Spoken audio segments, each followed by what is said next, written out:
Est-il vrai que l'on ne porte plus de lunettes après la chirurgie de la cataracte? La chirurgie de la cataracte et les différents implants à notre disposition.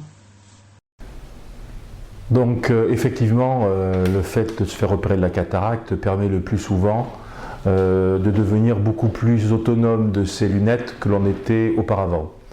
En effet, lors de toute chirurgie de la cataracte, l'on pose un implant. Dans le grand public, le mot implant est le plus souvent utilisé, mais entre nous, nous utilisons également le mot lentille intraoculaire qui correspond plus à la réalité. Ces lentilles intraoculaires, on en détermine la puissance par des examens préopératoires très sophistiqués qui mesurent la longueur de l'œil au millième de millimètre et d'autres paramètres. Et grâce à des modèles mathématiques, la puissance de l'implant est adaptée afin de compenser les défauts optiques préopératoires, que ce soit par exemple la myopie ou l'hypermétropie, ou parfois également, avec certains types d'implants, l'astigmatisme.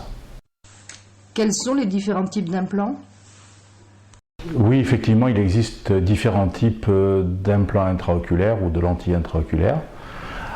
Globalement, il existe deux grandes familles. La famille des implants que l'on appelle monofocaux, qu'on va appeler aussi conventionnels ou classiques. Ce sont des implants qui, si on ajuste la vision pour être parfaite de loin, demandent de porter des petites lunettes pour lire de près, des petites demi-lunes par exemple. Ce sont les implants qui sont maintenant posés depuis de nombreuses années, qui ont eu des raffinements technologiques, mais qui font partie de cette famille.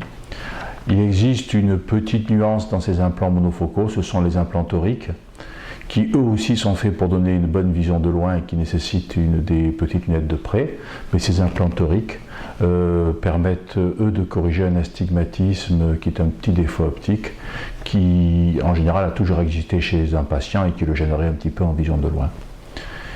Et la deuxième grande famille d'implants, c'est la famille des implants multifocaux. Ces implants multifocaux sont des implants qui sont faits non seulement pour voir bien de loin sans lunettes, mais aussi de près sans lunettes. Ce sont donc des implants qui donnent une très bonne autonomie dans la vie de tous les jours, dans la vision de près. De plus, ces implants ont maintenant beaucoup maturé avec les années passées et les progrès dans cette famille d'implants dans les 4 ou 5 dernières années a été absolument... les progrès ont été très importants et on en pose aujourd'hui de plus en plus. Tous les implants multifocaux sont-ils identiques? Effectivement, tous ces implants multifocaux ne sont pas strictement identiques. Ce sont des implants qui partagent la lumière entre deux foyers, un foyer pour la vision de loin et l'autre foyer pour la vision de près.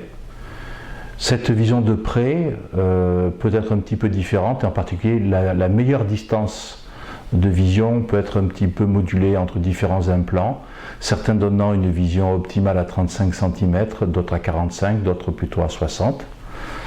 Et parfois, le praticien va mixer un implant qui donne par exemple une meilleure vision à 40 cm sur un œil et l'autre œil à 50 cm, ou va s'adapter aux besoins de chaque patient, lequel est peut-être plus un lecteur ou plutôt utiliser plus un ordinateur.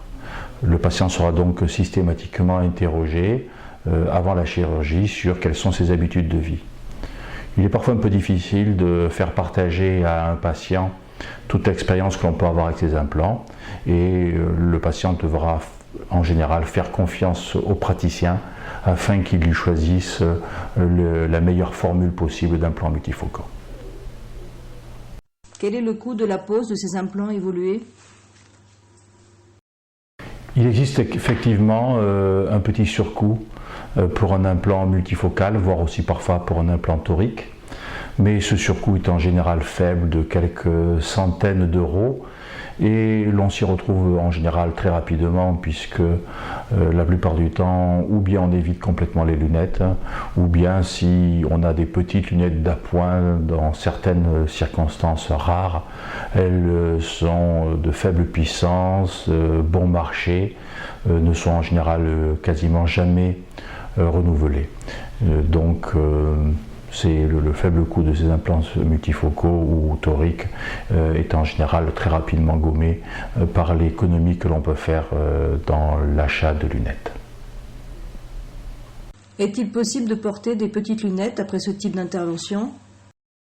Optiquement, après une chirurgie de la cataracte et la pose de tous ces types d'implants, les patients sont en général très bien. Ils sont soit absolument sans lunettes, soit ils ne portent des lunettes que dans des circonstances particulières et parfois un peu marginales, type conduite automobile la nuit, type lire de près lorsque la lumière est mauvaise et que c'est de longue durée. On verra par exemple des patients ne porter strictement aucune lunette en extérieur et le soir au lit avec un livre de poche se sentir plus à l'aise avec des petites lunettes. Peut-on parfois améliorer encore la vision sans lunettes après ce type d'intervention? Effectivement, si le patient porte des corrections dans des circonstances un peu particulières et qu'il ne veut pas en avoir besoin dans ces circonstances, on peut encore un petit peu affiner le résultat dans certains cas en faisant un petit peu de laser sur la cornée, ce qui permettra de mettre le patient absolument à zéro et de le dispenser de tout port de lunettes, même dans les circonstances exceptionnelles. Y a-t-il un coût pour ce complément de laser?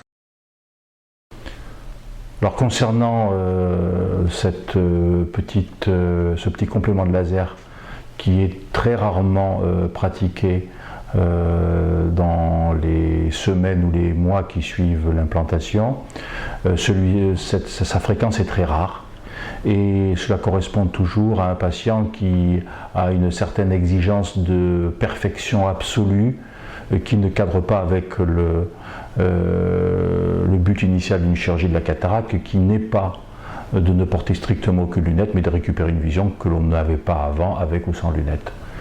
Devant ce degré élevé d'exigence, la sécurité sociale ne prend pas en charge ce complément de laser des semaines suivantes, puisqu'elle considère qu'un patient, s'il veut encore améliorer un peu plus sa vision, peut très bien porter des lunettes.